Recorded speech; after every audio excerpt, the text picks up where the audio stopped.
नमस्कार, आप देख रहे हैं पॉलिटिकल पंचायत। राजस्थान की राजनीति में सिर्फ एक ही बातें चल रही है, वो है 7 विधानसभा सीटों पर होने वाले उपचुनाव।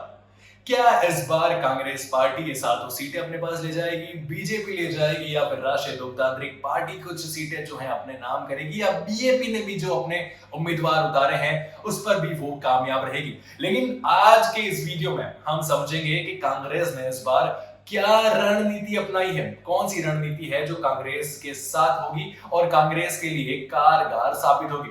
सबसे पहला आता है पार्टी का स्टैंड। मैसेज क्लियर है कि हाँ, कांग्रेस पार्टी जो है कंफ्यूजिंग नहीं है, कंफ्यूजन में नहीं है, क्योंकि इसने अपने सारे प्रत्याशी जो हैं एक साथ घोषित किए, यानी सातों विधानसभा सीटों पर एक साथ घोषणा की।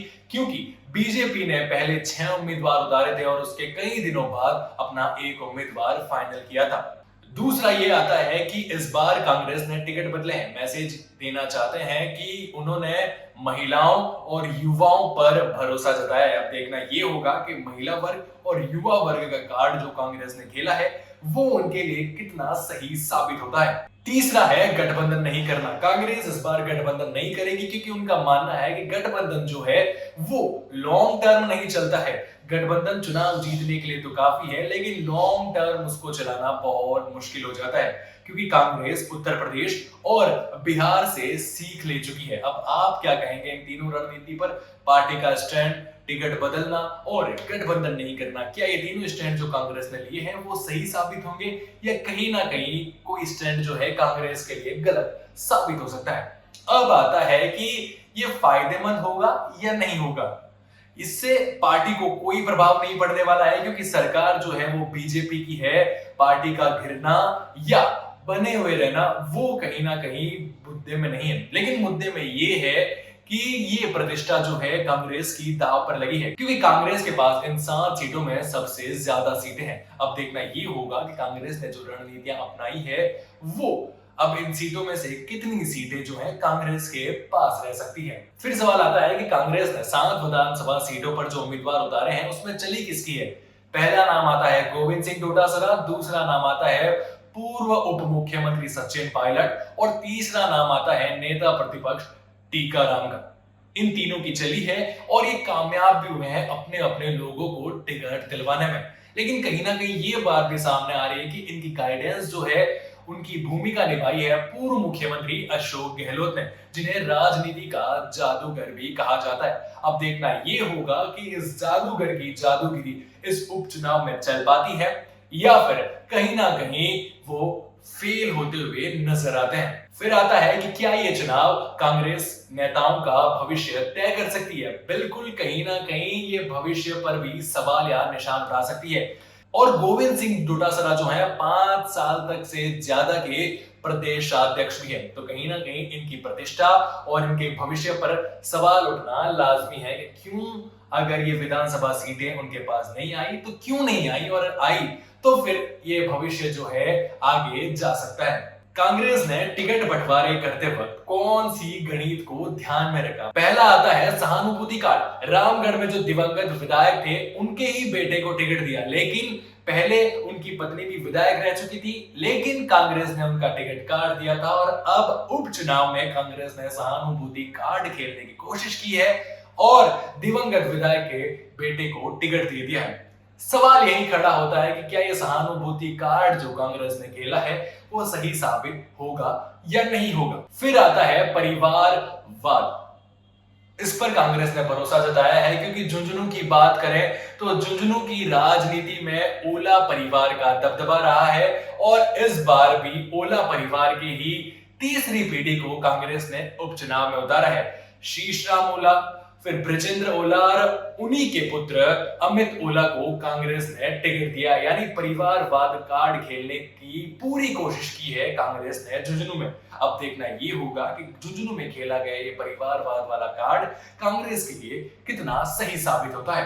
फिर आता है युवाओं पर फोकस किया है, युवाओं पर भरोसा किया है, क्योंकि कई बार ये आरोप जो है कांग्रेस को झेलना पड़ता है कि कांग्रेस जो है युवाओं को मौका नहीं दे पाती। 84 और दौसा में दोनों नए चेहरे हैं, दोनों युवा चेहरे हैं, लेकिन कांग्रेस ने विश्वास जताया है और उन दोनों को उपचुनाव में उतारा है। अब देखना ये होगा कि दोनों नए चेहरे राजनीति की शुरुआत विधायक बनकर कर पाते हैं या नहीं कर पाते हैं, कांग्रेस ने जो विश्वास जताया है उस पर खरा उतर पाते हैं या नहीं पाते हैं। फिर है महिला कार्ड खेला है कांग्रेस ने। खींवसर और सलूम्बर वाली दोनों सीटों पर कांग्रेस ने महिला कार्ड खेला है और इन दोनों जगहों पर 2 महिला चेहरों को उतारा है। यानी कांग्रेस पूरी रणनीति बना चुकी है, युवाओं को मौका दिया है, परिवारवाद वाला कार्ड खेला है, सहानुभूति कार्ड खेला है, महिलाओं को भी टिकट दिया है, युवाओं पर फोकस, महिलाओं पर फोकस, सहानुभूति कार्ड और गठबंधन नहीं करना। कांग्रेस काफी कॉन्फिडेंस में नजर आ रही है, कंफ्यूज बिल्कुल नहीं है। अब देखना ये होगा कि कांग्रेस का एक कॉन्फिडेंस जो है, यानी गोविंद सिंह डोटासरा जो पिछले 5 सालों से अध्यक्ष है, प्रदेशाध्यक्ष है, अब उनकी जो रणनीति है वो कितनी कारगर साबित होती है।